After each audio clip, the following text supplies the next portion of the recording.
Good evening and welcome to Tuesday's edition of Fresh Air. I'm Martin Douglas. And I'm Alana Murray. Over the next 20 minutes, we've plenty for you to enjoy. Coming up this Tuesday tea time, we've music and chat from Air's hottest new musical talent, Little Fire.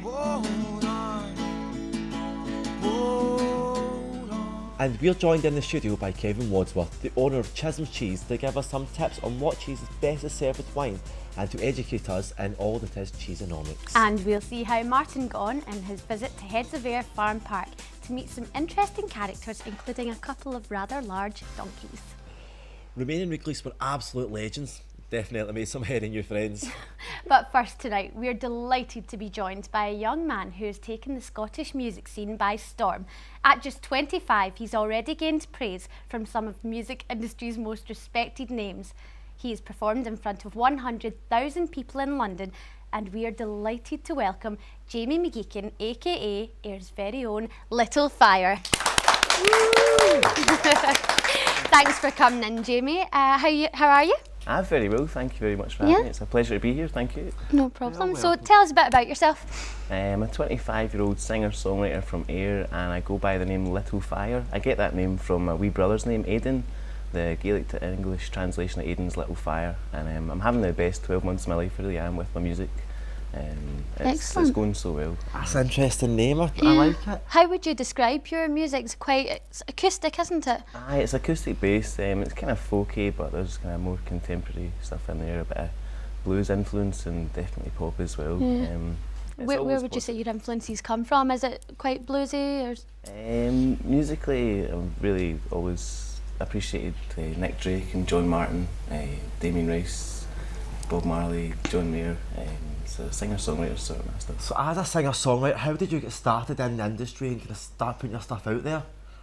I've been singing since I was 14, playing in bands at school, but it's only really in the last kind of 12 months that it's really kind of kicked off for me. I won the Burns and all that Battle of the Bands competition last May. I was actually, I was going to join the Navy until I won that, and I can't even swim, so it wouldn't be so it's really just started in the last 12 months, but it's going fantastic. Well, you started off playing like kind of smaller gigs, but I've heard that you've played to over 100,000 people. How did that compare, like, with the nerves and different masses of people? That's got to be nerve-wracking, surely. It's actually easier than playing to like 2 or 3 people. Really? I suppose you've got the intimacy there and it's focused on them. What do you prefer? Do you prefer like an intimate gig or like a big arena, or what's your dream? The dream is to be playing at the likes of Tea in the Park, hopefully on the tea break stage this coming summer. But I like bigger stages, definitely. Yeah. I find that more comfortable than in a wee room. So bigger stages, definitely. And you say you're playing Tea in the Park. Hopefully, have you got anything else lined up for this year? What can we expect? I'm going to be playing at the Nick Drake gathering down in Tamworth and Arden in July. That's going to be great. If I'm really lucky, hopefully Go North Festival in Inverness, but tea break, that would be it for me. When would that be in Inverness? I think that's June. June. That'd be awesome. Really, you've got a busy summer then, eh? Busy summer. An album coming up as well. Is it an album release? Yeah, absolutely. It's been a long time in the making. My debut album will just be self-titled, Little Fire. But for me, I'm having the time of my life, and I'm just glad to actually kind of finally get moving on, trying to make my dreams come true, basically. And confidence is such a big part of that. And it's only really in the last year that I've really felt the confidence to go for it, and why not? You should try and follow your dreams. That's one life, go for it. Brilliant. Well, thanks again for coming in, really appreciate that, and we look forward to hearing a bit more from you in 2011. I wish you all the best. Thank you very much. Little Fire. Now, we all know that entertaining the kids over the Easter break can be a bit of a handful sometimes, and that's why we decided that Martin should get his wellies on and visit Heads of Ayr Farm Park and become a bit familiar with some four-legged and two-legged friends. When I was told I was getting sent out to meet the Heads of Ayr, I was expecting to be sipping Dom Perignon and eating canapes with the town's bigwigs. I should have known when Alana suggested that I go that there'd be some sort of catch. So here I am at one of Ayrshaw's best-loved family attractions with 50 different species of animals on show. I think it's time I headed in to meet some of the animals. It's going to be a smasher of a day. Yeah. So, there's 50 different species of animal here, and the first one I meet is a woman. Hi Melissa, how are you? I'm good. Thanks for getting to meet me today. That's fine. So, Easter holidays, I'm taking you must be quite busy at this time of year.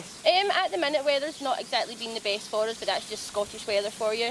But hopefully it's going to pick up within the next few weeks and then we'll start getting busy again. Well, it looks like we're starting to get some bright skies, so Fingers you never crossed, know. yeah. So what's the most popular animal among the kids? Probably Ralph or Bactrian camel, just because he's so big. And at the moment as well, we've got some goat kids in the park. There's about 12 of them running about, so they're always a good attraction for the people. Well, that's not too bad then. Well, do you think I would be able to make a good farmer? Well, we can stick you in a pair of wellies and find out. Sounds good to me. Well, let's go and meet the donkey and we'll see how we get on. So, this is remaining release. Could you tell us a little about their background and what kind of donkey they are? Yep, these are giant Poitou donkeys and they originate from France. And back in 1977, there's only around 70 to 80 of them left in the world. So very rare at the time, but hopefully now with conservation efforts, their numbers are increasing. Hopefully, because they are fantastic. So how did they end up here at the Heads of Ayr? There's a lady down in England who has been given authorisation to breed them. So we were lucky enough to manage to get a couple off of her. Right, well, compared to normal donkeys, do they have any specific kind of special care? Apart from the usual feet trimming and stuff that's required to be done, just their long coats really. Quite a hard job to keep all the mats and stuff out of them. But apart from that, quite easy. Well, they are beautiful animals, so you never know, Alana, might have found you a new boyfriend. These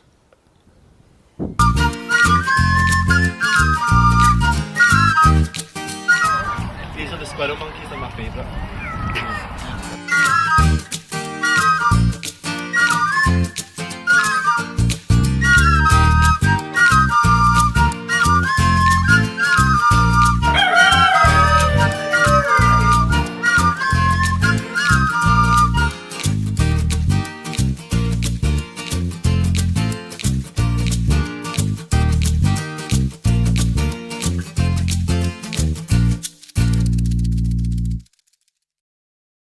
Well, I've had a fantastic day here and made some hairy new friends. I'd like to give a special thanks to Melissa and all the staff at the Heads of Ayr Farm Park.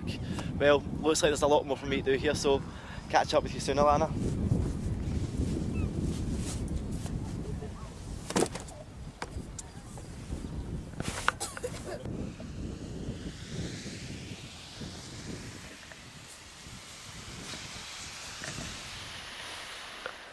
Back to the studio.